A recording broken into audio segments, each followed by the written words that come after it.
अकबर, बीरबल और चोरी हुई मूंछ। एक दिन सुबह बादशाह अकबर के दरबार में जोरदार हंगामा मच गया। शाही नाई हड़बड़ाते हुए दौड़ा दौड़ा आया, जैसे किसी ने उसकी कटोरी भर मलाई छीन ली हो। जहां पनाह, अनर्थ हो गया, बहुत बड़ी चोरी हो गई।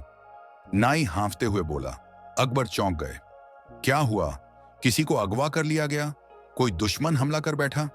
नाई रोते हुए बोला, इससे भी बुरा हुआ है हुजूर। किसी ने आपकी शाही मूंछ चुरा ली है, वो भी तब जब आप सो रहे थे।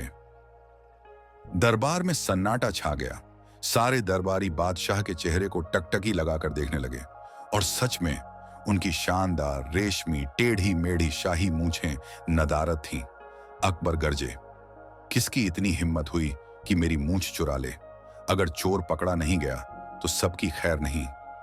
शाही जासूसों ने खूब छानबीन की, लेकिन कोई सुराग नहीं मिला। आखिरकार अकबर ने अपने सबसे तेज दिमाग वाले मंत्री बीरबल को बुलाया। बीरबल ने अपनी दाढ़ी पर हाथ फेरते हुए कहा, जहां पनाह, मुझे पूरा यकीन है कि चोर इसी दरबार में मौजूद है। दरबारी सहम गए। कौन मूर्ख अकबर की मूंछ चुराने की हिम्मत कर सकता था? बीरबल ने चाल चली।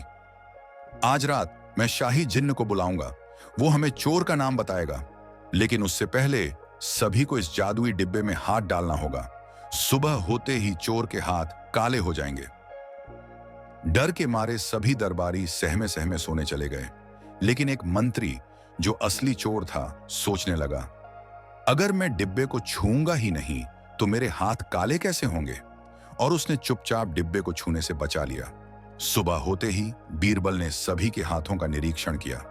चोर पकड़ लिया गया। अकबर चौंके, लेकिन कैसे? बीरबल ने मुस्कुराते हुए एक मंत्री की ओर इशारा किया।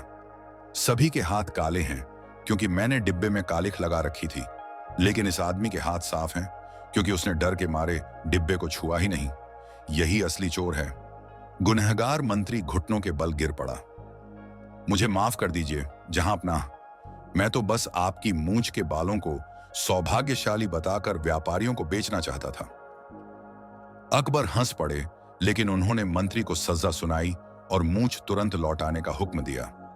शुक्र था मूंछ को सोने के डिब्बे में संभाल कर रखा गया था।